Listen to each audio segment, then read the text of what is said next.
The Champions League giveth to the fans, and it taketh away from Thomas Tuchel, apparently. That felt a bit rushed, didn't it? Anyways, guys, welcome. Happy to have you all here once again to go through some of the thoughts I had in watching the return of the Champions League. Didn't get a chance to stream this week, but hopefully next week will be less hectic because yes, UCL matches are happening pretty much every week from here on out, bar the one international break prior to the World Cup. So there will be plenty of opportunities in the near future. Ajax started out brilliantly as they destroyed Rangers 4-0. Not a great start to the Champions League for the Scottish clubs, was it?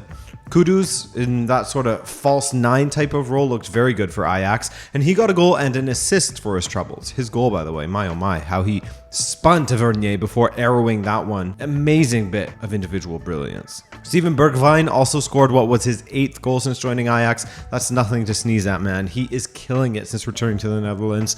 So despite all of that turnover within the squad with both signings and departures, Ajax, so far at least, still looks absolutely lethal in this competition. Them getting 4th is an early candidate for my worst prediction of the season, but I've had some good ones. Like I said in my preview, I really like what Spalletti is doing with this Napoli side, and I also said Kvara would be a nightmare for right backs. I was wrong about that. He's a nightmare for everyone, man. He turned Gomez inside out often in that first half, forcing Klopp into a halftime substitution of the man. At halftime, it was already 3-0 as Osimhen was also a problem alongside Kvara. He won a penalty as he undid Van Dijk. What's up with Van Dijk and the messy tackles this season? Zielinski converted from the spot. Osimhen was given another opportunity from the spot, but he failed to convert as Alisson saved well. Napoli's quick, incisive passing saw them convert through Anguissa. Then Kvara grabbed an assist for Gio Simeone's goal just before halftime. Simeone had replaced Osimhen. It looked like we were heading to a torching when Zielinski scored on the other side of halftime to make it 4-0, but Liverpool pulled one back and it stayed 4-1. Terrible from defending from Liverpool, but don't get it twisted. Napoli were very good, and this simply cannot be viewed as a fluke. They exploited Liverpool in transition, and especially down that right side of their defense. Remember when I said that Porto has a striker that is an expert at winning penalties in Taremi?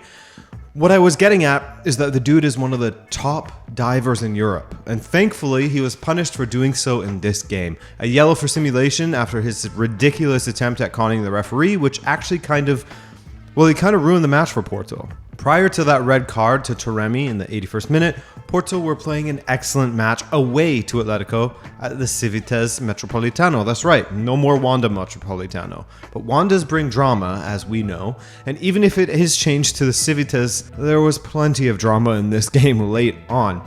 If you can, just watch stoppage time of the second half. That's all you need, really. Deflected strike from Hermoso beats the keeper in the 91st minute. Brilliant, right? Well, a few minutes later, and Hermoso's own handball in the box gives Porto the opportunity to equalize. They did so through Uribe. 5 minutes later, in the 101st minute, and Griezmann arrives at the back post to convert and give Atletico the 2-1 win over Porto. Like I said, prior to the red, Porto were doing well, but blame Taremi for that loss. The other match in this group saw Club Brugge continue the herding for Bayer Leverkusen as the hosts got a 1-0 win in Brussels. Skov Olsen's delivery was headed in just by Sila. Great start from them. One thing I forgot to mention was that Leverkusen had 2 goals disallowed, the first of which ridiculous. I mean, look at this. This is the new technology that UEFA are using, the partial AI system that they have for offside. This is how far offside Ta was. This is not what we need. This is not it. We don't want this. Inter looked really good early doors against Bayern, but as time went on, you could see that Bayern were starting to find their way through what has been a not so strong Inter back line. There's still a puzzling narrative that Inter are super tight defensively, but there are signs of a fall off from De Vrij, more opportunities being handed to their opponents, etc. And so seeing Sané coast between Dumfries and D'Ambrosio came as no surprise. But my word, was the first touch and everything that followed impressive, wasn't it? Chesting it down, gliding around Onana, and rolling it in. It was superb from Sané. He had a great match. That's sort of how this match played out, really. Onana was superb for Inter, probably the best player on the pitch for them, but you know there's a problem when your keeper is your top performer, for the most part anyway. Other than that, we had Correa with a miss from this position, truly dreadful, but Bayern come out as 2-0 winners after that D'Ambrosio own goal. Huge credit to Sané and Coman for the work in the build-up, however. Those 1-2s were devastating. Barcelona, they absolutely smashed Victoria Plzeňa, as you would expect. 5-1 the score there, with the most notable headline being that Robert Lewandowski scored a hat-trick, meaning he has become the first player in Champions League history to score a hat-trick for 3 separate clubs. It was his 6th hat trick, 2 behind Messi and Ronaldo. What a player, man. Sporting had the unenviable task of going away to Germany. That's not to say that Germany is not a nice place to visit, of course. I'd love to go, but Portuguese clubs absolutely hate going to Germany. It's where we go to die. In fact, Sporting had never won a match on German soil prior to this, and after 45 minutes, it looked like that would continue, but Sporting had other ideas. I found Frankfurt's defensive organization, puzzling. Not only did they play a very high line, of which Sporting exploited well by getting men forward quickly in transition, but they were also narrow as hell. A quick switch of play, an overlap, what have you, that quickly tore Frankfurt apart. 2 goals in 2 minutes from Sporting, and a third just 15 minutes later. Shout out Marcus Edwards, as he and Porto were simply fantastic for Sporting in this one. Richarlison, has he finally arrived? Feels like it, as his general play has continued to improve over the last 2 matches now. He scored a brace in the second half against Marseille this week, both of which were headers from pretty much the exact same spot. The first, he was left completely alone. The second, at least he was challenged a bit. Richarlison with a dream debut in the Champions League, and he was emotional after the match. So a good start for Tottenham, as I see Marseille, at least prior to any matches being played. I should say I saw Marseille as their biggest threat, and they certainly looked good at times. We'll see how it all shakes out, as Sporting were great as well. And still, just because they lost, don't sleep on Frankfurt. Group B is actually where most of our journeys began, unless you chose to take in Borussia Dortmund versus Copenhagen instead on Tuesday. But beyond that, Dinamo Zagreb surprised me with their 1-0 win over Chelsea. I knew they would cause some issues, but I didn't have them down for a victory against Chelsea to open things. But perhaps we should have seen this coming with the way that Chelsea have played this season, right? Their draw against Tottenham was probably the only match that really stands out to me as a good Chelsea performance.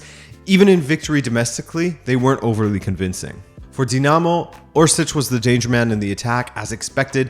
But for me, the 2 stars for Dinamo were Rostovski and Robert Ljubicic. Ljubicic, with that Cucurella-esque hair, shining as a left wing back, it was very impressive. Chelsea, same issues as usual, errant finishing and default to just whipping in crosses that are easy for the keeper to collect.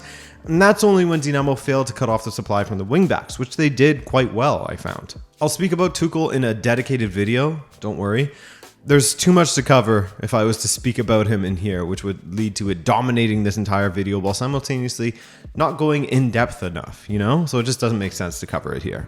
In the other match, take a bow, Okafor, man. RB Salzburg get a 1-1 draw at home against AC Milan.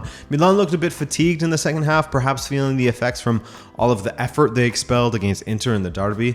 But to get a draw away to Salzburg, it could really be worse, couldn't it? As mentioned, a beautiful goal from Okafor as he nutmegged Kalulu and Magnan to score his goal, while Leong with a nice run and squared ball to Salamakis for the equalizer.